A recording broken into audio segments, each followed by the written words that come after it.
Betsy gospel family presents కృపాశ్వకరణి కృపవార్త.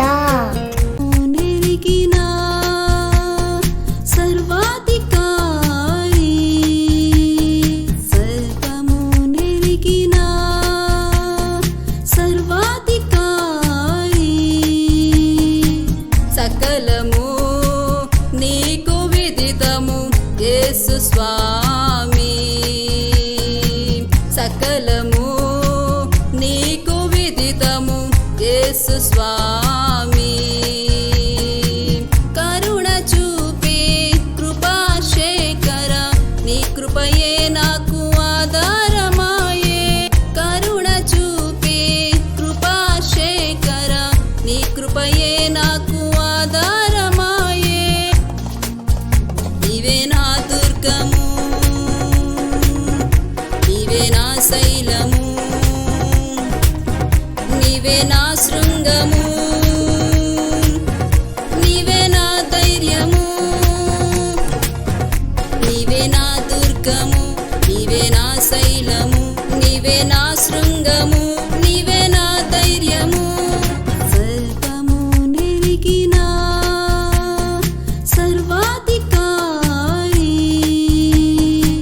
సకలము నీకు విదితము యేసు స్వామి, సకలము నీకు విదితము యేసు స్వామి.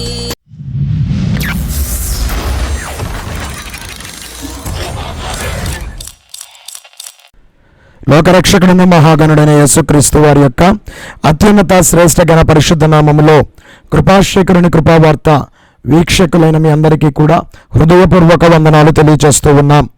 ఈ సమయంలో ఈ దిన ధ్యానము కొరకు ఇర్మీయా గ్రంథం 13వ అధ్యాయం 20వ వచనాన్ని చదువుకుందాం. నీ సుందరమైన మంద ఎక్కడున్నది? ప్రియులరా, ఈ యొక్క మాటను మనము గమనించగలిగినట్లయితే ఒక ప్రశ్న వేయబడుతూ ఉంది. నీ సుందరమైన మంద ఎక్కడ ఉన్నది? మంద అన్న మాటకు వివిధ రకములైన అర్థాలను మనము దైవలేఖనముల నుండి తీసుకొనగలుగుతూ ఉన్నాం. వ్యక్తిగతముగా మంద అని పిలువబడుతూ ఉన్న దానిలో కుటుంబము కావచ్చు, వ్యక్తిగత స్థితి కావచ్చు, సంఘము కావచ్చు, సమూహము కావచ్చు, లేక నీ సహవాసము కావచ్చు. ఈ ప్రతి విషయాన్ని బట్టి దేవుడు ఈరోజు నీ ఎదుట ఒక ప్రశ్నను పెడుతూ ఉన్నారు. ఏమిటి ఆ ప్రశ్న అంటే, నీ సుందరమైన మంద.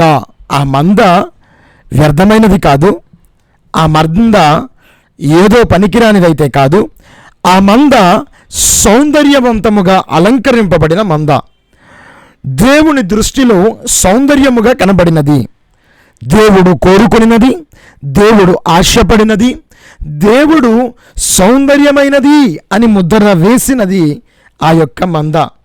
ఆ మంద ఎక్కడ ఉన్నది అని దేవుడు ప్రశ్నిస్తూ ఉన్నారు. ప్రియులారా, దైవలేఖనములో ఈ ఎక్కడా అన్న ప్రశ్న చాలా ప్రాముఖ్యమైనది. ఎందుకు అనంటే, ఎక్కడా అన్న ఆలోచన మనకు లేకపోతే మనము ఉన్న స్థితులు మారవు, మనమున్న పరిస్థితులు మారవు, మన దృష్టి మారదు, మనము పొందాల్సింది మనదు, సాధించాల్సింది మారదు. కాబట్టి అది మన బ్రతుకులలో జరగాలి అని అంటే ప్రతి మనిషి ఎక్కడా అన్న ప్రశ్నలో ఆలోచనలో ఉండవలసిన వాడై ఉన్నాడు. అదే దైవలేఖనం తెలియజేస్తూ ఉంది. అయితే కొన్ని స్పష్టమైన విషయాలు దైవలేఖనములో నుండి మనము ఆలోచనలోనికి తీసుకుందాం. ఎందుకు అనంటే, ఈ ప్రశ్న మొట్టమొదటిగా దైవలేఖనములో ఆదికాండము 3వ అధ్యాయములో ఎక్కడా అన్న ప్రశ్నను మనం మొట్టమొదటిసారిగా చూస్తున్నాం. అక్కడ వేయబడిన సందర్భము వేరు, అక్కడ ఉన్న పరిస్థితి వేరు. అయినా దేవుడు తన ప్రియకుమారునిగా తన పోలికలో తను ఆశించి చేసుకున్న ఆదామును అడుగుతున్నాడు, ఎక్కడా అని. ఎక్కడున్నావు నువ్వు? వేర్ ఆర్ యూ అని ఆదామును దేవుడు ప్రశ్నిస్తున్నాడు. ఈ ప్రశ్నను ఒకంత లోతుగా ఆలోచిస్తే దేవుడు ఆదాము భౌతికముగా ఎక్కడ ఉన్నాడు అనేది కాదు ప్రశ్నించడం. ఎందుకంటే సకల చరాచర సృష్టిని సృష్టించిన దేవాది దేవుడు ఎక్కడ ఏముందో, ఎలా ఉందో, ఎట్టి రీతిలో ఉందో, ఏం చేసిందో, ఎప్పుడు చేశాడో, ఎలా చేశాడో తెలియని వాడైతే కాదు కదా. అన్నీ తెలిసినవాడు, సకలము విదితమైన దేవుడు ఎక్కడ అని అడిగాడు అని అంటే అది ఆదాము ఎక్కడ ఉన్నాడో భౌతికంగా తెలుసుకోవడానికి మాత్రమే కాదు, కానీ ఆదాము ఆలోచించవలసిన ఒక ప్రశ్నను ఆదాము ఎదుట పెడుతున్నాడు. ఎక్కడ ఉండవలసిన నీవు ఎక్కడ ఉన్నావు? ఆదామా, ప్రతి చల్లని పూట నేను నీతో మాట్లాడడానికి వచ్చినప్పుడు నా దగ్గరకు వచ్చి నాతో ఆలింగనములో చేరి చక్కగా నా వడి యందు నిలిచిన వానివై నిత్యము నాతో సంభాషించు నా ప్రియకుమారునివి కదా నువ్వు. నాకు నీకు అరమరికలు లేకుండా, దాపరికములు లేకుండా స్పష్టముగా మనము మాట్లాడుకుని వారమై ఉన్నాము కదా. ఎక్కడ, ఎప్పుడు, ఏ విషయములోనూ దాచుకున్న వారము కాదే. అయితే ఈనాడు నేను వచ్చే సమయానికి నువ్వు నా ఎదుట లేకోకుండా నన్ను విస్మరించి ఎక్కడో ఉన్నావు అని అంటే ఎక్కడ ఉండవలసిన నువ్వు ఎక్కడికి పోయావు? నాతో ఉండవలసిన నీవు ఎక్కడికి పోయావు? నీ స్థితి ఎందుకు మారింది అన్న ప్రశ్నను దేవుడు ఇక్కడ ఆదాముకు వేస్తున్నవాడై ఉన్నాడు.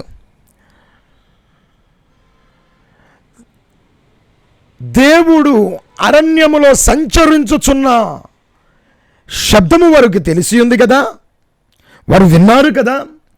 విన్నప్పుడు చల్లని పూట వారితో మాట్లాడడానికి వచ్చిన వాని వద్దకు వారు చేరలేకపోవడానికి కారణం ఏంటి? కారణం ఏమిటి అని అంటే పాపము వారిని దేవుడికి దూరం చేసింది. Sin caused separation. మానవుడిలో దేవుని నుండి మానవుడు విడిపోవడానికి దూరం అవ్వడానికి పాపము కారణమైపోయింది. ఆదాము అవ్వలు అవిధేయతలో పడిపోయారు. అవిధేయతలో పడిపోయిన వారు దేవుని దగ్గరికి చేరలేకపోతున్నారు. దేవుడు వారి దగ్గరకు చేరలేకపోవడం కాదు, వారు దేవుని దగ్గరికి చేరలేకపోతున్నారు. అందుకనే దేవుడు అబ్రహామును ఆదామును అడుగుతున్నాడు, ఆదామా నువ్వెక్కడున్నావు? ఎక్కడున్నావు నువ్వు? చూడలేని దేవుడు అడిగాడా? కాదు కాదే. దేవునికి కనబడక అడిగాడే? కాదే. మరి ఎందుకు అడిగాడు? ఆదాముకు గ్రహింపు రావాలి అని అడిగాడు. ఆదాము తెలుసుకోవాలి అని అడిగాడు. ఆదామా, నీ స్థానం ఎక్కడా?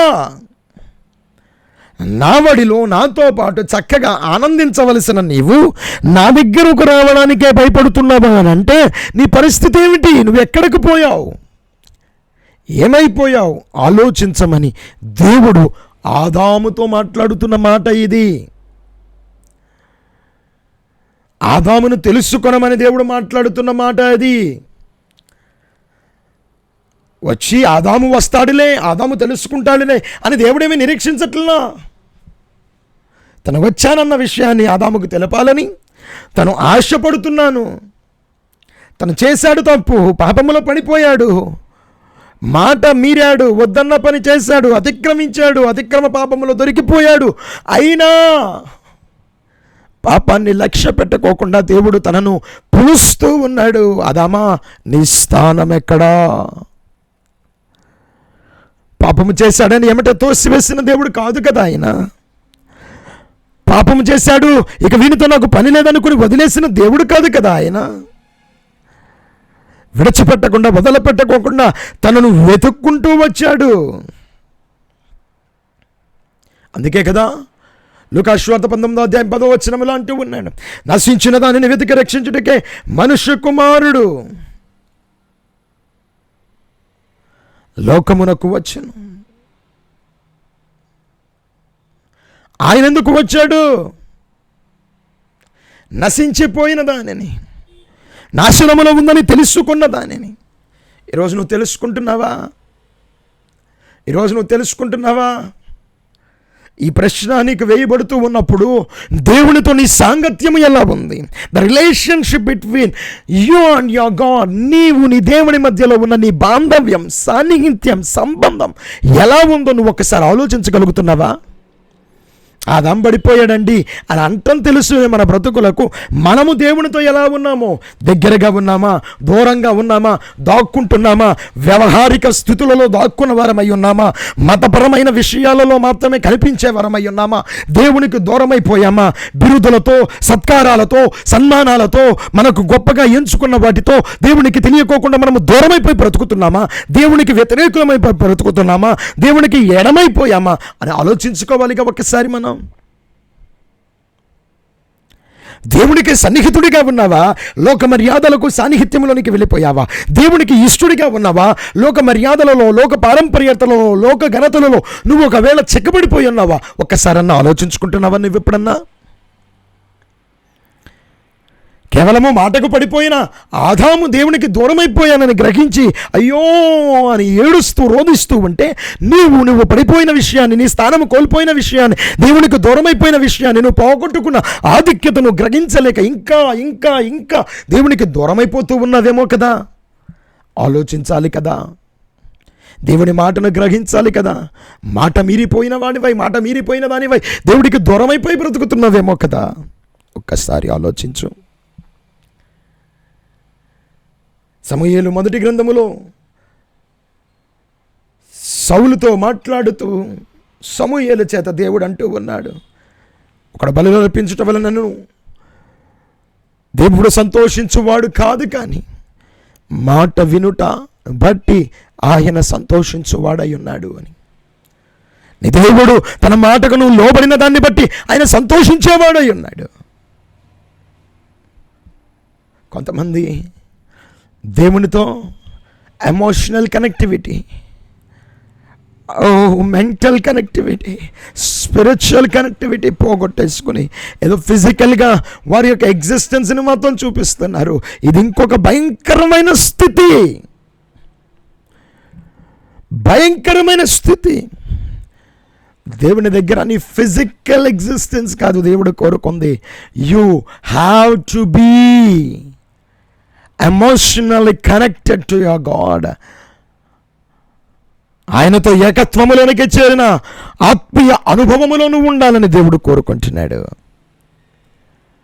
పోగొట్టుకున్న నిన్ను ఆయన ప్రేమతో పిలుస్తున్నాడు. యెషయా గ్రంథం 1వ అధ్యాయం 18వ వచనములో తిరిగి రమ్మని పిలుచుచున్న దేవుడు ఆయన.